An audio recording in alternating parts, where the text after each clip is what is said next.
Anyway, joining us now, her very first interview after being sworn in by Clarence Thomas, the new Attorney General of the United States, a longtime friend of the program, Pam Bondi. Pam, great to have you.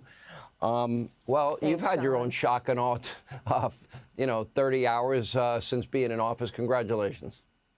Thank you. Thank you. Just landed from New Orleans, as you said, and, Kristi Noem with Homeland Security has done a great job working in conjunction with our ATF agents, our DEA agents, our FBI agents, getting ready for the Super Bowl.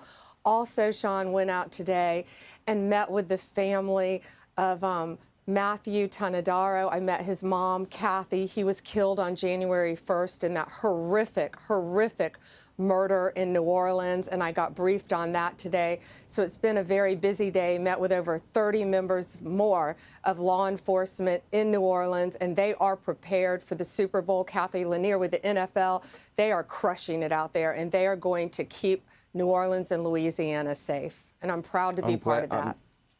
I'm glad to hear that. Let me start with you've cracked down on sanctuary cities.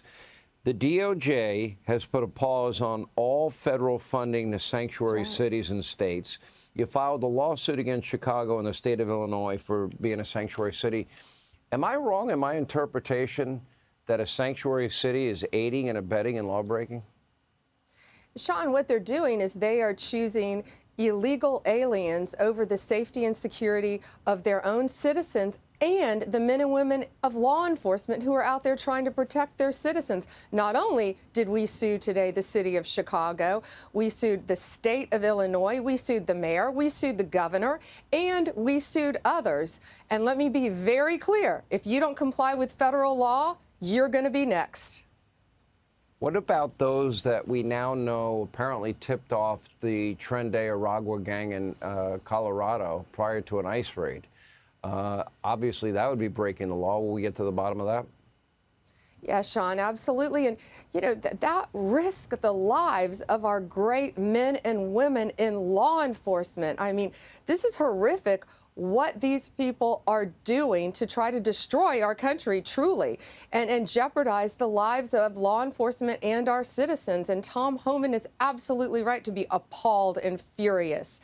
But we will all get to the bottom of this. And, Donald Trump has created an incredible team of people who truly, we were pre-existing friends, so many of us. We get along great and we work so well together. And we truly like each other and we support everything President Trump is doing. And we are all here to protect our country. And that's what it's all about right now, Sean, keeping America safe. My biggest fear, the thing that would keep me up at night, is that we know because of Joe Biden and Kamala Harris and Alejandro Mayorkas, we have known terrorists in the country, but we don't know where they are. You mentioned the order to go after cartels and work with DHS on that. I'm glad you're doing that. I'm worried about them. I worry about gangs in the country, but we also have known murderers, rapists, other violent criminals. How do we find them? Well, Tom Homan, Stephen Miller, Kristi Noem, DHS, they're doing a great job. And what we're doing with all of our FBI agents, DEA, ATF, all of the federal agents, U.S. Marshals, everyone is going to work together.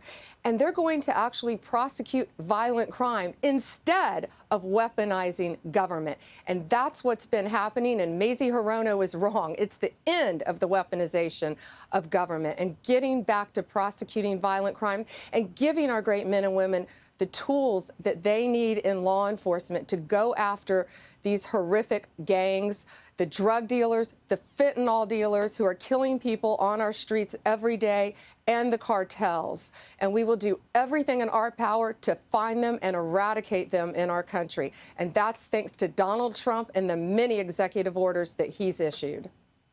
I want to ask you, Judge Eileen Cannon, in the Jack Smith case against President Trump and in the documents case, finally kicked the case out of court. It was over because of what she believed was an illegitimate appointment of Jack Smith. And the issue always comes before an attorney general on the appointment of special counsels. What are your thoughts on that? Well, special counsels from here on out in our country will be legally appointed, and they won't be done constantly like they've been done in the past. And yeah, Judge Cannon is a brilliant judge. She followed the law. That will be upheld, and the weaponization of government will end. No more special counsels out there targeting anyone.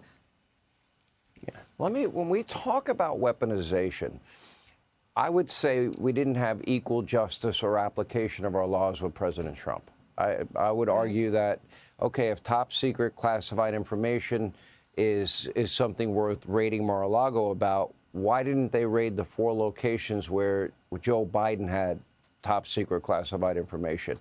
Why didn't they raid Hillary Clinton's home? She deleted 33,000 subpoenaed emails. She had top secret classified information on it. That, to me, is not equal justice under the law or equal application of our laws. What do you make of a justice system that is only targeted somebody because of their political beliefs?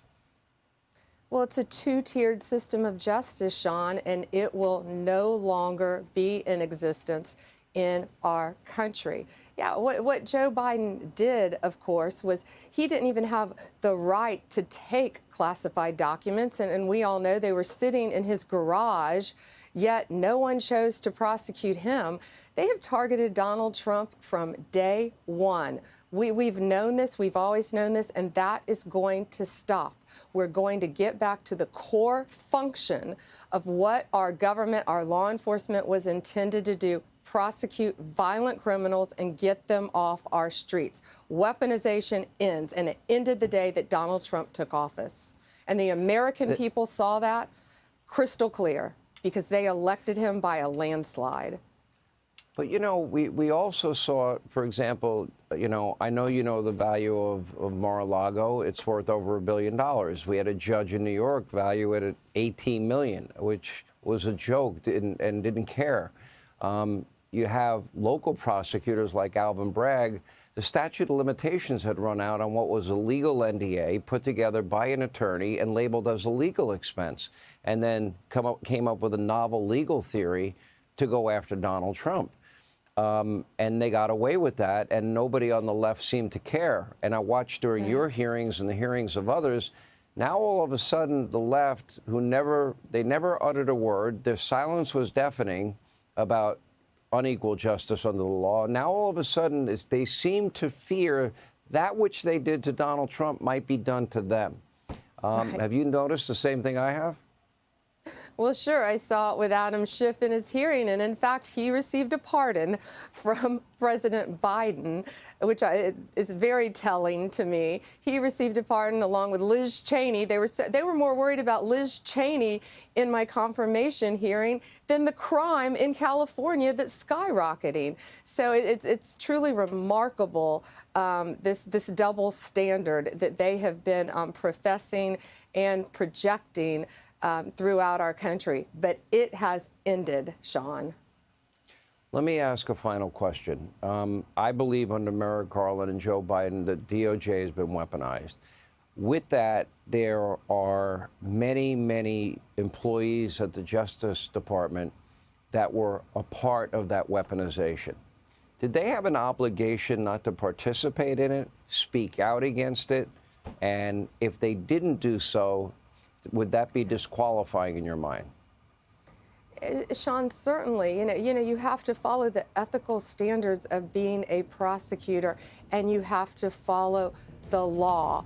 And that's why we have signed multiple executive orders taking us back to our core function of prosecuting real crime and violent crime. And that's how this Justice Department will function, and that's how President Trump wants this administration to function: even-handedly and fair, and restore integrity.